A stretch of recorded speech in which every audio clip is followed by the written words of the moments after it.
Hi guys, మేము మొన్న బుధవారం రోజు కసాపురం ఆంజనేయ స్వామి దగ్గరికి వెళ్ళామండి. ఆయన్నే నెటికంటి ఆంజనేయ స్వామి అని కూడా అంటారు. ఇది దారిలో గుత్తి తర్వాత ఈ రోడ్డు కొంచెమే ఎత్తినాం. గుడి దగ్గరికి వెళ్తాం. నేను, మా పాప, మా అమ్మ, మా అన్న వాళ్ళ బాబు నలుగురం పోయినాము. కసాపురం ఆంజనేయ స్వామి చాలా ఫేమస్. ఈయన దగ్గరికి వెళ్ళి దర్శనం చేసుకుంటే ఎట్లాంటి కష్టాలైనా తొలగిపోతాయని అంటారు. చాలా మహిమగల ఆంజనేయ స్వామి. ఈయన పాదరక్షలు ఉన్నాయి. ఎంత పెద్ద పాదరక్షలో దేవుడు కూడా చాలా బాగున్నాడు. ఎంత అందంగా ఉన్నాడో లోపలికి అసలు ఫోన్ అలౌనే చేయలేదు.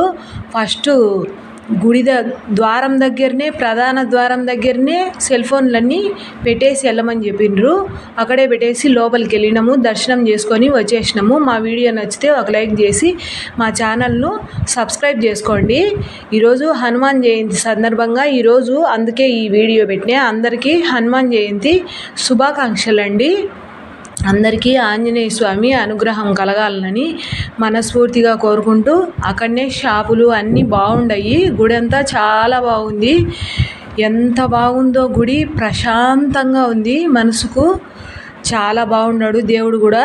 ఆయన పాదరక్షలు వేసుకొని తిరిగి కొద్ది రోజుల కల్లా అరిగిపోతాయంట, మళ్ళీ కొత్తవి చేపిస్తారంట అని అక్కడ ప్రచారము.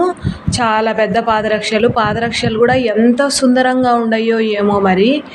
అక్కడనే మేము కొన్ని స్నాక్స్ తీసుకున్నాము, తినేసి వచ్చేసినాము ఇంటికి. చాలా బాగున్నాడు. మీకు కూడా కసాపురం ఆంజనేయ స్వామి దర్శనం కలగాలని కోరుకుంటున్నాను. మరొకసారి అందరికీ హనుమాన్ జయంతి శుభాకాంక్షలండి.